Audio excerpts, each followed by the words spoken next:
Halo semua, pada kesempatan kali ini, kami dari kelompok 5 Perencanaan Wilayah dan Kota ITS akan menjelaskan hasil pengamatan kami mengenai kondisi kawasan pesisir.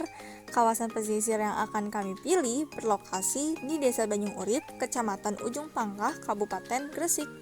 Nah, desa ini terkenal dengan wisata mangrove-nya loh. Bagaimana sih kondisi di Desa Banyu Urip? Yuk kita simak videonya.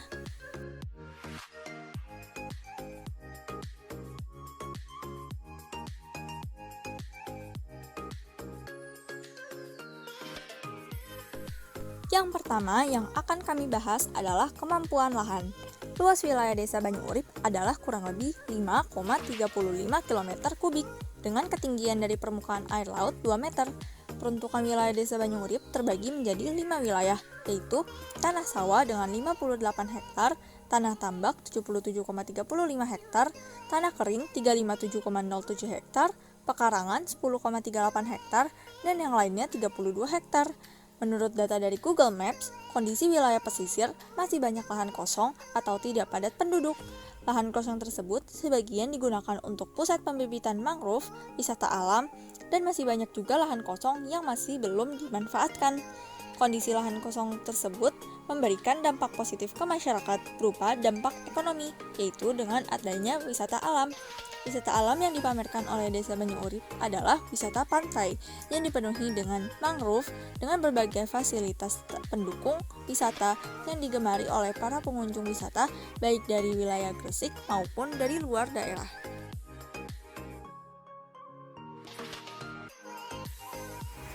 Selanjutnya adalah neraca lahan. Untuk kegiatan neraca lahan seperti pertanian, perkebunan, dan perikanan tambak bisa ditemukan di Desa Banyu Urip. Kegiatan pertama adalah kegiatan perkebunan. Warga sekitar lebih memilih untuk menanam tanaman cabai untuk dimanfaatkan di halaman kisaran rumah dan ada perkebunan cabainya. Pada saat kami survei di sana, keadaannya baru saja menanam.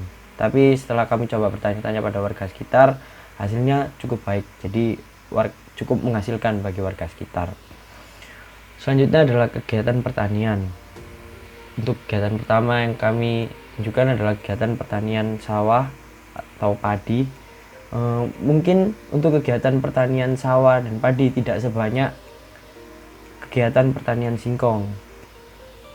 Warga sekitar lebih memilih untuk menanam singkong jika dibandingkan daripada padi. Pertanian singkong di sini sangat banyak, sangat luas dan sangat mudah ditemukan di sekitaran Desa Banyu Urip. Selanjutnya adalah kegiatan perikanan tambak. Untuk kegiatan perikanan tambak, warga sekitar lebih memilih untuk membudidayakan ikan bandeng. Saat kami di sana baru saja selesai pemrosesan pemanenan, jadi sudah dikuras. Jadi bisa disimpulkan kegiatan neraca lahan di Desa Banyu Urip berjalan dengan baik dan cukup memberikan hasil bagi warga sekitar.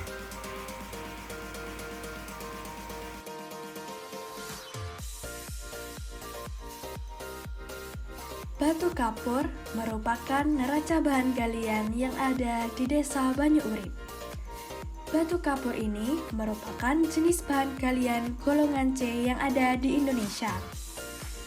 Di Desa Banyu Urip, letak penambangannya berada di tambang kapur PT Gunung Klakak Unggul Sumber Urip Dusun Mulyosari. Setiap harinya, kurang lebih ada 20 truk yang bisa mengangkut batu kapur dari tempat tersebut. Batu ini selanjutnya akan diolah, sehingga dapat menjadi bahan campuran semen, batu bata, dan bahan bangunan lain. Neraca udara dan vegetasi di Desa Banyu Urip, Kecamatan Ujung Pangkah, Kabupaten Gresik. Udara di Desa Banyu Urip bisa dikatakan sejuk karena masih banyak tumbuhan di desa ini. Terdapat pohon tinggi, sedang, rendah, semak, perdu, dan rerumputan. Salah satu rerumputan yang ada adalah bambu. Bambu merupakan rerumputan yang paling tinggi. Bambu bisa tumbuh hingga 30 meter. 1 hektar bambu bisa menyerap hingga 12 ton karbon dioksida per tahun. Selanjutnya, ini adalah pohon jati. Pohon jati termasuk pohon tinggi karena dapat tumbuh hingga 30-40 meter. Pohon jati dapat menyerap hingga 135,27 kg karbon dioksida per tahun. Tumbuhan pisang. Tumbuhan ini tidak termasuk pohon karena bukan tumbuhan berkayu. Tumbuhan ini tergolong herba dan bisa menyerap hingga 13,8 gram karbon dioksida per detik. Selanjutnya terdapat pohon jiwalan. Pohon ini dikategorikan pohon tinggi karena dapat tumbuh hingga 15-30 meter. Terdapat juga jenis rumput-rumputan seperti rumput gajah dan rumput Jepang.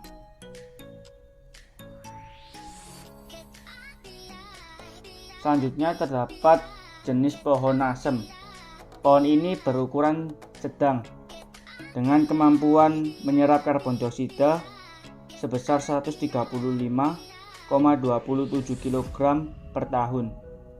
Pohon ini biasa dimanfaatkan sebagai jamu. Salah satunya yaitu jamu sinom. Ini merupakan pohon lontar yang berukuran kecil. Selanjutnya, terdapat jenis bunga Taiwan Beauty. Bunga ini termasuk dalam kategori semak. Bunga Taiwan Beauty biasanya digunakan sebagai tanaman hias. Udara di sini masih tergolong sejuk karena masih banyak jenis-jenis pohon. Akan tetapi, penyebab pencemaran udara di desa ini berasal dari asap kendaraan bermotor, tumpukan sampah, aktivitas pertambangan, dan pembakaran sisa hasil panen tani. Ini merupakan jenis tanaman pucuk merah. Tanaman pucuk merah termasuk pohon yang berukuran kecil. Tanaman ini biasanya digunakan sebagai tanaman hias dengan ciri-ciri bunga atau daun yang berwarna merah bercampur dengan hijau. Ini merupakan tanaman lili Paris. Tanaman lili Paris merupakan tanaman yang tergolong sebagai perdu. Tanaman ini biasanya kan sebagai tanaman hias. Ini merupakan salah satu lahan pertanian di Desa Banyurip yang ditanami dengan tumbuhan jagung. Ini merupakan jenis pohon asem yang masih kecil. Terakhir, ini adalah jenis pohon cemara. Pohon ini bisa menyerap karbon dioksida sebesar 126,51 kg per tahun. Selanjutnya yaitu materi tentang ekosistem pesisir. Ekosistem pesisir ini terdiri dari 3 bagian, yaitu yang pertama hutan mangrove, yang kedua terumbu karang, dan yang ketiga padang lamun. Menurut data dari penelitian Faisal Mas'ud, dosen Universitas Islam Lamongan pada tahun 2017, terdapat 6 jenis pohon mangrove yang berada di Desa Banyuurip, Kecamatan Ujung Pangkah, Kabupaten Gresik. Jenis mangrove tersebut terdiri dari Avicennia mariana yang tingkat kerapatan relatifnya 73,18%, Rhizopora apiculata 16%, Rhizopora mucronate 5,32%, Hexosaria agaloka 1,43%, Soneratia alba 4,6%, dan yang terakhir Bruguiera cylindrica 1,6%. Kemudian terdapat juga data penelitian dari Nindi, mahasiswi Universitas Islam Sunan Ampel Surabaya pada tahun 2018, yang menunjukkan peningkatan persentase kerapatan relatif mangrove menjadi sekitar 82% untuk jenis Avicennia mariana. Persentase ini tergolong dalam penilaian tingkat kerapatan padat. Selanjutnya, menurut hasil penelitian kelompok kami melalui wawancara penduduk sekitar, bahwa mangrove di desa ini semakin meningkat tingkat kerapatannya. Selain itu juga terdapat sekitar 18 jenis bibit pohon mangrove baru, dan juga kegiatan menanam pohon mangrove sudah dilakukan di beberapa titik. Kondisi hutan mangrove di Desa Banyurip ini memang benar-benar sangat padat atau rimbun jika kita lihat dan kita datangi. Selanjutnya yaitu terumbu karang. Menurut data yang kami dapatkan dari Rudianto mahasiswa UB pada tahun 2014, keadaan terumbu karang di Desa Banyu Urip ini tergolong rusak atau buruk, yaitu tingkat kerapatannya sekitar 22%. Akan tetapi, menurut hasil dari survei lapangan kami melalui wawancara warga sekitar, bahwa kemungkinan presentase terumbu karang di Desa Banyu Urip ini akan terus meningkat karena adanya kegiatan recovery terumbu karang oleh warga sekitar. Selanjutnya yaitu padang lamun.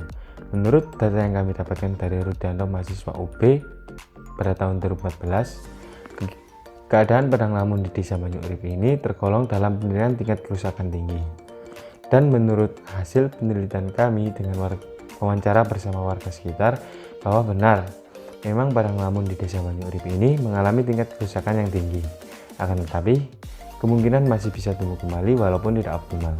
Kerusakan ini disebabkan karena beberapa tahun yang lalu di Desa Banyu Urip mengalami peristiwa abrasi. Berikut adalah video yang kita tampilkan. Ini merupakan keadaan sekitar hutan mangrove yang terdapat sebagian jenis pohon mangrove, bibit-bibit mangrove jenis baru, kondisi padang lamun yang masih kita duga karena kita ke sana pada saat kondisi air surut, dan kegiatan menanam kembali mangrove di beberapa titik yang bertujuan untuk meningkatkan tingkat kepadatan mangrove di sekitar Desa Banyu Urip agar terus meningkat dan juga ekosistem pesisir semakin membaik.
Selanjutnya, saya akan membahas tentang arus dan gelombang, kecerahan air, morfologi pantai, morfologi laut, batimetri,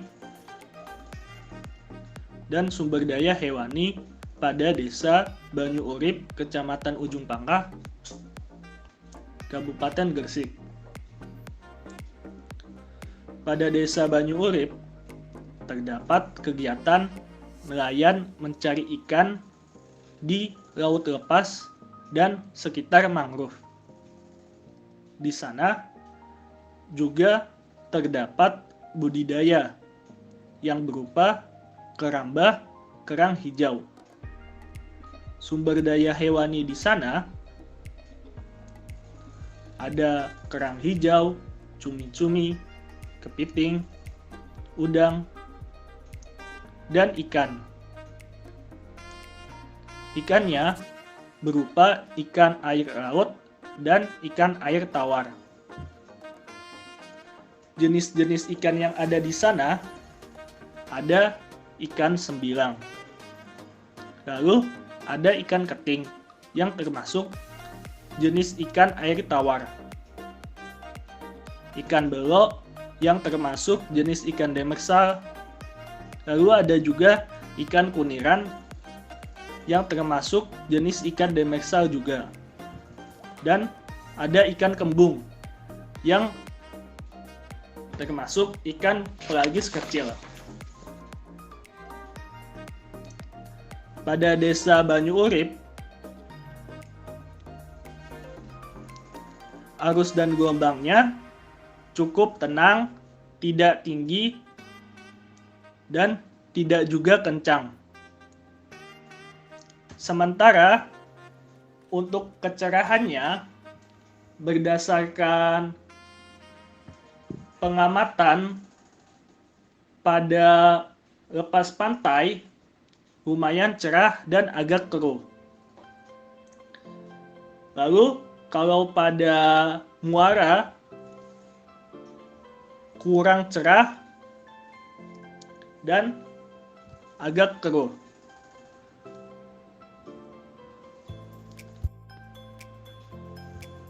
Sementara menurut skripsi yang berjudul Studi Kualitas Air dan Struktur Komunitas Plankton terhadap Laju Pertumbuhan Kerang Hijau atau Pernaviridis di Desa Banyu Urip, Ujung Pangkah Gresik, yang disusun oleh Susi Andriani dari Program Studi Ilmu Kelautan, Fakultas Sains dan Teknologi, Universitas Islam Negeri Sunan Ampel Surabaya, pada tahun 2019 mengungkapkan kecerahan pada perairan Dusun Bangsarsari, Desa Banyu Urip, Kecamatan Ujung Pangkah, Kabupaten Gresik, didapatkan pada kedalaman 3 meter sebesar 1,57 meter, pada kedalaman 5 meter sebesar 1,73 meter, dan pada kedalaman 10 meter sebesar 0,57 meter. Sementara untuk batimetrinya di sana agak curam. Lalu substrat dasar perairannya yaitu pasir dan lumpur. Morfologi pantai berdasarkan pengamatan oleh kelompok kita yaitu berpasir dan berwarna putih.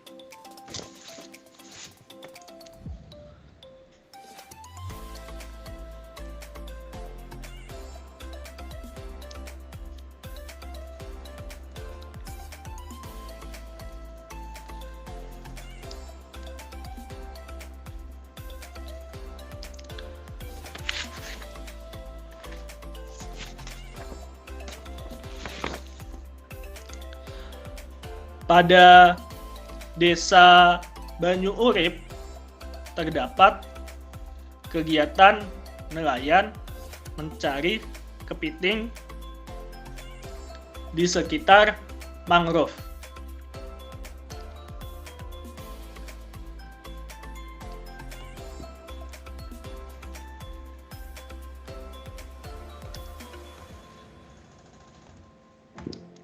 Menurut skripsi yang berjudul Pemetaan Batimetri untuk Alur Pelayaran Kapal Ikan di Perairan Banyu Urip, Kecamatan Ujung Pangkah, Kabupaten Gresik, Jawa Timur oleh Yoni Isbiantoro pada tahun 2018 dari Universitas Brawijaya mengungkapkan Desa Banyu Urip dilintasi oleh beberapa anak sungai dari Sungai Besar Bengawan Solo yang bermuara ke Laut Utara Jawa. Nah, dari uraian tadi, kita bisa tahu nih, kalau Desa Banyu Urip merupakan kawasan pesisir yang masih mempunyai banyak potensi yang perlu dikembangkan dan diperbaiki. Untuk itu, diharapkan masyarakat maupun pemerintah harus lebih peduli terhadap lingkungan ya. Sekian dari kami, terima kasih dan semoga bermanfaat.